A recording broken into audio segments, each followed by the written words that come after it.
24 ሰዓት 1 ሚሊዮን ማስገባት ያቅታችኋል?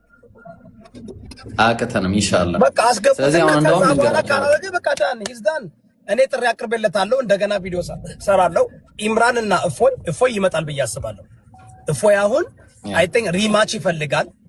ቢካዝ ጥሩ አይደለም። አሁን የራሱ ተከታዮችም ብዙ ነገር እያሉ ነበር ትናንትናም ገብተው እዚህ ቤት። ስለዚህ እፎይም እኔ እንትን እንስጠው the benefit of doubt። በቃ ፍርስትሬትድ ሆነ። ኦኬ በጣም he's frustrated because 2 ሰዓት 3 ሰዓት ጠበቀ ብሏል። ፍርስትሬትድ እንዳይሆን እንዲያውም ያው በተጠሪው ጥሪ ሰዓት ላይ የማይመጣ ደቂቃ ይቀነስበታል። በቃ እና ኢምራን ዝግጁ ነው። ቪዲዮ ሰርተናል። እኔ አወያያቸዋለሁ። መስፈርቱን ተስማምተው ሁለቱም መቀበላቸውን ቪዲዮ ይሰራሉ። መቀበላቸውን የተቀበሉበትን ሬጉሌሽን ይተነትናሉ። ከዛ ያለ ምንም እንትን ሌላ አራጋቢ ያስፈልግ ዳኛ ያስፈልግ እኔ አወያያለሁ። የማንም ሳይድ አልወስድም። ደቂቃ መቆጣጠርና ሜክ ሹር ዳት በአሁዱ እንዲወያዩ ማድረግ ነው። ዲቤት ላይ ባደወይ ኢምራን ታውቃለህ፣ ዲቤት ስታረግ አንድ ሰው በተሰጠው ደቂቃ ለምን አይጨፍርበትም? ምክንያቱም ተመልካቹ የሚያየው ይገመግማል እኮ አይደል ኢምራን? እንዲያውም እንደዛ ነው የምፈልገው። እኔ ምን አገባኝ? እኔ ግን በተሰጠኝ ደቂቃ የራሴን ሐሳብ አስተላልፋለሁ። ግዴታ ያነኛው ሰው አውድ ይጠብቅ አይጠብቅ ምን አገባኝ? ልወያይ የመጣሁት እሱ ሲወጣ ብሬ አልወጣም። የመጣሁት ልወያይ። ለምሳሌ the deity of Christ ከሆነ ክሪስቶሎጂ ከሆነ ወይም ደግሞ ሚስጥረ ስላሴ ከሆነ ወይ against or for ሐሳቤን ቁጭ ማድረግ ነው። ለምን ለተመልካቹ መልቀቅ ነው። እና ይቀበላል ብዬ አስባለሁ። ወንድማችን እፎይ አሁን በጣም ጓጉቷል። ቀደምም እያየው ይሰርቃል፣ ይመጻደቅበታል፣ በጣም እንትን ካንድስ እንድት ያደርገዋል፣ ይንቀዋል። በቃ አውቆ የፈለገው እሱ እንደለመደው ያው ሰው እኮ የሚችለውን ነው የሚያደርገው። ሰው እኮ ማድረግ የፈለገው በቃ ነጥብ አስጥሎ ከዛ ወደ ጭቅጭቅ ወደ እሱ ጭቃ ውስጥ ሊከተው ነው የፈለገው። ምክንያቱም በልጁ ሁሱ ነው ስሙ፣ ይቅርታ ሁሴን ነው የሚባለው። በሁሴን ለብል ማውራት አይችልም። ስለዚህ በሁሴን ለብል ካልቻልክ ወደ አንተ ለብል ነው ማምጣት ያለብህ። እየጎተተው ናህኔ ጋር ጭቃ ውረድ እና እዚህ ጋር ገደል ግባና ቡጢ ግጠመኝ ይለዋል። ሁሴን ደግሞ ያው እዛ ላይ ሆኖ እንዲህ ሆል ታይም እንዲህ ያየው ነው ያወራው። እሱ ወደ ና በእናትህ እዚህ ጋር ናውንና በእውቀትና በስዕብና እናውራ እያለው ነው። እና ስላልቻለ ነው በቃ እፎይ ስላልቻለ አውቋል። ተደበቀ እንጂ ደግሞ ጭራሽ እሱም በቪዲዮ ውጣ ይለዋል። ያውም ተደብቆ እየተመከረ እኮ ነበር ሲያወራ የነበረው፣ እየተመከረ እንደዚህ ብል እየተባለ እና ይሄ ትክክል አይደለም።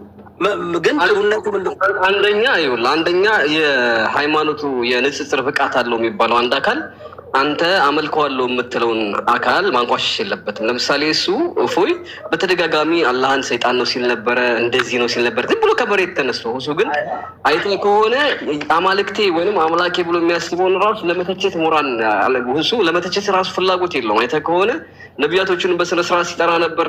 አምላኬ የሚለውንም ራሱ እሱ የሚቀጥፍበትን ራሱ እያስተካከለለት ነበር። እግዚአብሔር እግር አለው ምናምን ሲባል መለኮት ነው ብሎ ሁሉ እያስረዳው ነበር።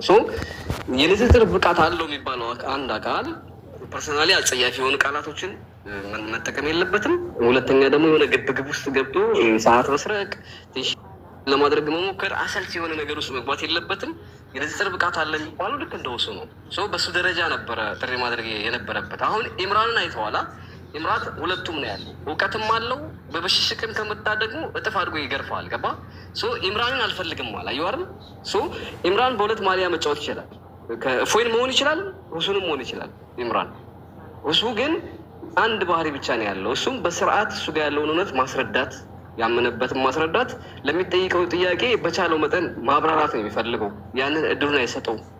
እኔ በሆን አልኩ ሰከንድ አልቀመጥም። ሰከንድ ግን ያው ፈርቶ ሸሽ የሚባል ነገር አለ። ያን ነበር የፈለገው፣ ግን አልሐምዱሊላህ አልቋል።